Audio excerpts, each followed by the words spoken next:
जब तुम समझ लेते हो कि एक दिन तुम मर जाओगे, तुम जिंदगी जीना समझ जाते हो। प्रवचन शुरू किया जाए। तो when I was thinking about मैं पहला प्रवचन क्या देना चाहता हूँ, मैंने सोचा, बहुत टाइम सोचा, बिकॉज ये जनरली सवाल अच्छे नहीं होते, पहला प्रवचन ब्ला ब्ला ब्ला ब्ला ब्ला ब्ला, मेरे को जनरली ये सवाल पसंद नहीं है। बट फिर मैंने सोचा कि ना, why not create a mic drop moment, this be the last, the one and the only प्रवचन that I need to give you. If you watch this, you can end this video and move forward forever. It does not matter anymore. You don't want to watch, you don't want to subscribe this, none of that. ये मेरे ख्याल से life का सबसे universal और सबसे ultimate truth है, और इसका फिलोसॉफिकल बेसिस है मेरा ये belief that almost all phenomena worth exploring, सारी वो चीज़ें जिनके बारे में हमको विचार करना चाहिए, वो पैराडॉक्सिस के ऊपर बिल्ट होती हैं। तो लाइफ को समझने का सबसे अच्छा तरीका है डेथ को एक्सेप्ट कर लेना। महाभारत में एक स्टोरी है यक्ष की। जब पांचों पांडव वनवास के लिए निकले होते हैं, एक टाइम उनको प्यास लगती है, तो सब धीरे धीरे करके ना एक एक भाई जाके पानी ढूंढना शुरू करता है। सबसे पहले सबसे छोटा वाला भाई जाता है, वापस नहीं आता। उसके बाद नकुल जाता है, वापस नहीं आता। फिर अर्जुन जाता है, वापस नहीं आता। फिर भीम जाता है, वापस नहीं आता। तो युधिष्ठिर को फिक्र हो जाती है। युधिष्ठिर धर्मराज सबसे समझदार होता है उनमें से, वो पांचवा भाई जाता है द्रौपदी के कहने पे कि यार तुम्हारे चारों भाई, मेरे चारों पति वापस नहीं आए, तुम देख के आओ। तो युधिष्ठिर जाता है, पानी के किनारे पहुंचता है तो देखता है कि उसके चारों भाई बेहोश पड़े हैं, सम्मोहित पड़े हैं। अचानक से पॉन्ड में से यक्ष, एक वाटर स्पिरिट, निकल के आती है और वो युधिष्ठिर से बोलती है कि मैं तुमसे 5 सवाल पूछूंगी, और तुमने अगर 5 का सही जवाब दे दिया, अपने भाइयों को और पानी तुम दोनों ले जा सकते हो। अगर नहीं दिया तो तुम्हारा हाल भी तुम्हारे भाइयों जैसा हो जाएगा। और ये जो स्टोरी है ना, मेरे लाइफ के, मेरी जिंदगी में मेरे और फिलॉसफी के इंटरेक्शन का पहला इंस्टेंस है। मैं 3 या 4 साल का था जब मेरे पापा ने मेरे को ये स्टोरी सुनाई। और ये सारे क्वेश्चंस तो जो यक्ष युधिष्ठिर से पूछता है ना, ये बड़े फिलोसॉफिकल क्वेश्चंस हैं। और उनमें से एक क्वेश्चन ये है, what is the one certainty in life? वो क्या चीज़ है जिंदगी में जो निश्चित है? क्या चीज़ है समय में जो कुछ नहीं बदल सकता? और युधिष्ठिर उसका आंसर देता है डेथ, मृत्यु, मौत निश्चित है। और वो जवाब सही होता है। बट मेरे को मौत को समझने का कीड़ा उस टाइम पे 4 साल की उम्र पे जाके लगा, और मैंने इस बारे में बहुत विचार किया। और around I must have been 18 और 19 when I came around the concept of memento mori in the stoic literature. Stoic ancient Greek philosophers थे, इनका एक कॉन्सेप्ट है मोमेंटो मोरी का। और जब मैंने ये कॉन्सेप्ट पढ़ा तो it came to me as no surprise. Memento mori literally translates into remember death. Because मैंने सोचा यार ये तो काफ़ी टाइम से मैंने बांध रखा है, बट उस मोमेंट पे मैं इसको एक्सप्लोर कर पाया, इस ख्याल के इम्प्लीकेशंस, इस ख्याल के कॉन्सिक्वेंसेस को एक्सप्लोर कर पाया। और वो कॉन्सिक्वेंसेस कुछ इस तरीके से थे।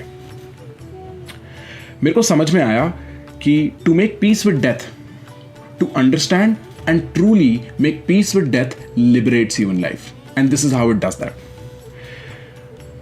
लाइफ ना is somebody said this to me in a very comical way. कहता है लाइफ ना रोज की दाल रोटी है और कभी कभी की बिरयानी है। What that means is most life जो है ना वो सैडनिंग, अपसेटिंग, दुख, जो बुद्धा ने दुख कहा था जिसको, एक प्रोलॉन्ग स्टेट ऑफ लॉसेज है। और कभी कभी वो रसमलाई, कभी कभी वो विक्ट्री साथ मिल जाती है। और हम लोग पूरी लाइफ जो है ना उन लॉसेस को बेयर कर पाने में ढंग से और फिर विक्ट्री तक पहुंच पाने में लगा देते हैं, या उससे डर के पीछे बैठ जाने में लगा देते हैं। और इस प्रोसेस ऑफ लॉस से गुजरने के लिए हमें 2 चीजें चाहिए। पहली चीज है लॉस को ले पाना, और दूसरी चीज है उसके बाद खड़े हो पाना। At the end of the day सब लोग रफली जीतना चाहते हैं। At the end of the day everybody has some vague idea of a game, जो और तुम जीतने को कैसे भी डिफाइन कर लो। मैं अपने घर वालों के साथ बहुत टाइम निकालना चाहता हूँ, वो भी जीत है।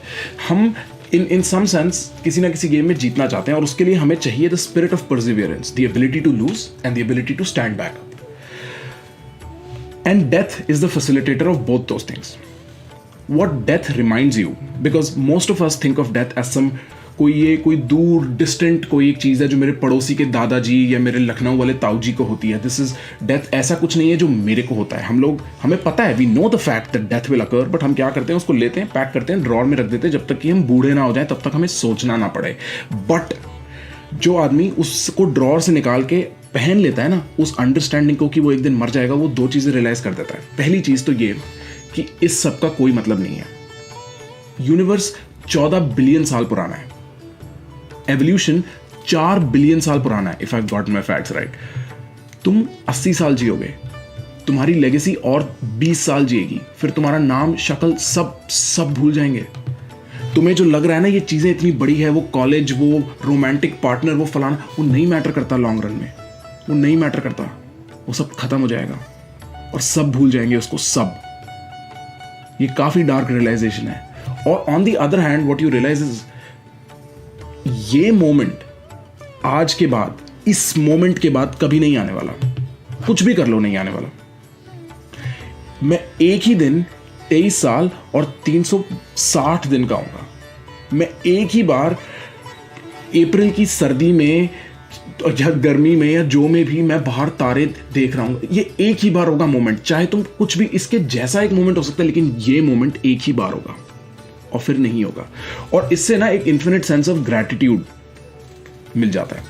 तो होता क्या है, फ्रॉम रियलाइजिंग कि ये सब चीज़ें मैटर नहीं करती, मेरे को हारने की परमिशन मिल जाती है। ठीक है, क्या हो गया, मैटर करता है कि इतनी बड़ी चीज़ है ही नहीं।